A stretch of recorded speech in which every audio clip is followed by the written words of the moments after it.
sitwasyon namin. Out pa lang po kami.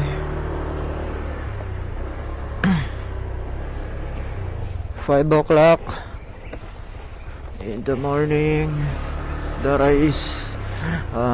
Sabog na ako. The sun is rise na. Makikita niyo po yung langit. Maliwanag na po. Alas 5 po ng umaga. Uwi pa lang namin. Ay, good morning, good morning.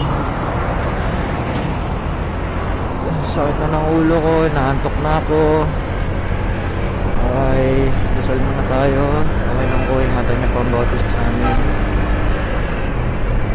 Ay, naku pa. Kasi natin side mirror natin.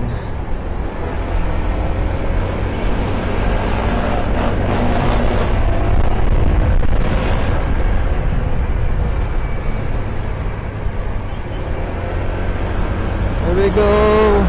Ayun o, ito yung kalangitan. Mamaya guys, tignan natin pag ano natin sa C5. Magandang view ng ano dun, rising sun eh. Wait na tayo, sensya na. Okay. Alright. Kaya na guys oh, kaka-out lang namin o, liwanag na oh. Para kayo mga call center ba? Yun oh. So guys, ito nga palang C5 extension. Ay, delikado to, madulas-dulas to. Buhangin oh. Finally guys, ang lamig dito ah. Sobrang lamig. Delikado dito guys sa C5. Yun oh. Yung puti-puti na yan, ano ng truck, madulas po yan. Hindi lang po basta-basta bumagi dito sa C5.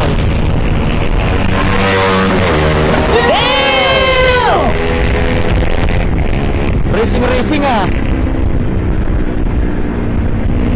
Ayan, di ba yun hindi magmadali guys, basta makauwi lang safe.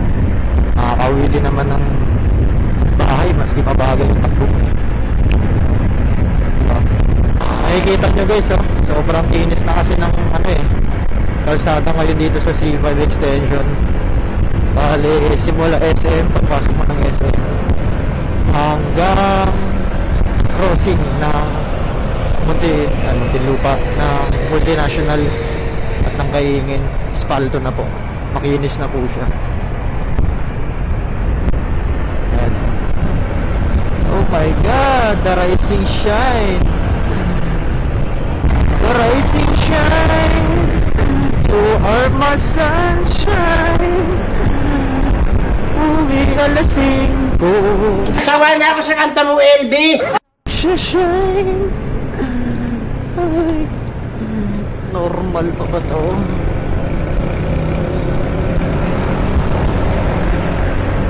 Di ba lang?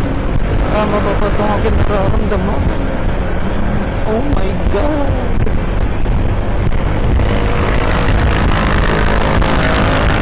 Damn! MP8 pipe. Kalkal siguro yun. Sobrang lutong eh. Hindi naman gano'n kalutong yung MT8 eh. Galing na ako sa MT8 pipe. Solid ah. Parang gusto ko rin magpalagay ng MDL light. Para kasi madaling araw na, gabi na rin ako umuwi palagi. Sa wakas, naranasan din umuwi ng maliwanag. Madaling araw nga lang. So guys, share ko lang yung CVT set ko. Naka-sun racing po ako na fully set. Then 1K clutch spring and RPM spring. 1K din pa ako na JBT. Okay, tapos stock ano lang, stock bell lang. Kasi hindi pa naman nagda-dragging yung ano ko, yung lighting ko sa ano. Wala rin pa naman tap. Yung pinalitan ko lang is yung fully set ko. Kasi madalas kada linis ko ng ano guys, kada linis ko ng CVT ko gar, grabe gar, lagi ako nagpapalit ng bola, lagi bungi-bungi yung camera ko gar, bungi-bungi yung mga bola ko, nabukasan tama, tsaka yung ano, parang may kunting ubok na pag ginihimay nyo na ganun guys, yung pulley, yung drive phase parang may awang na, parang may ano na, hindi na siya pantay baga, may pabundok na. Ayun, dahil din siguro sa ganun. Kaya ayun, degree na rin yung ano ko, pulley set ko.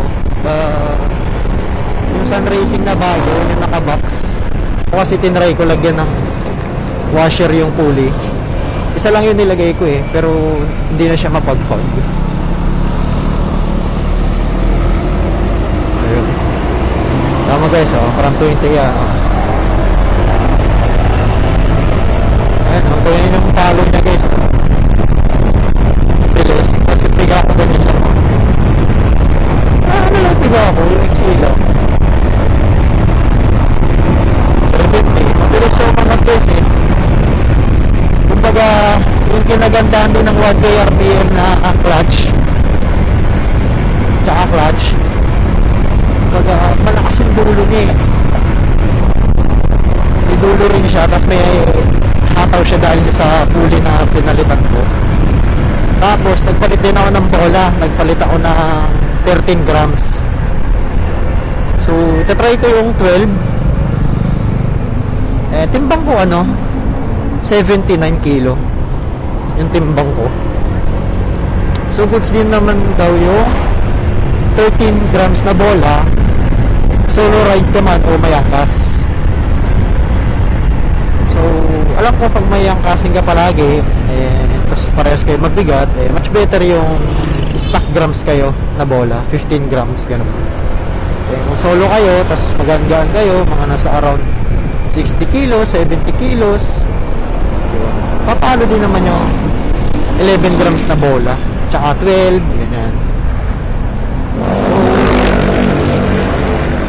wala pa naman gano'n sa tono tong panggilid ko eh. Kumbaga parang nabibitin pa ako sa arangkada, kaya magpapalit ako ng 12. Itatry ko ng 12. May dulo pa rin naman to eh, kasi gawa ng 1K yung natin eh, clutch spring tsaka RPM. Ito na rin pa naglinis ako ng panggilid ko. So ako na rin yung naglilinis ng panggilid ko para at least marunong ka ng basic maintenance sa motor mo, diba? Nakikita mo, nasusure ka sa higpit, nasusure ka sa pinapalit, ganyan. So natuto ako magbuting thing is sana lang, YouTube lang. Tsaka yun din yung ginagawa namin ng airpot ko minsan pag inaayos namin yung motor. Yan, yung motor ko dati, naka-carb lang po ako dati, Honda Beat carb.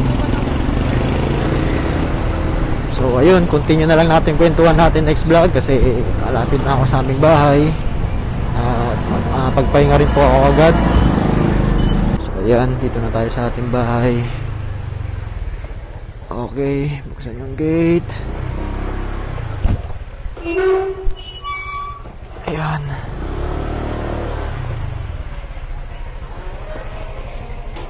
Sara. Okay, so dito na magtatapos yung kwentuhan natin guys. Maraming salamat sa panonood. See you next vlog.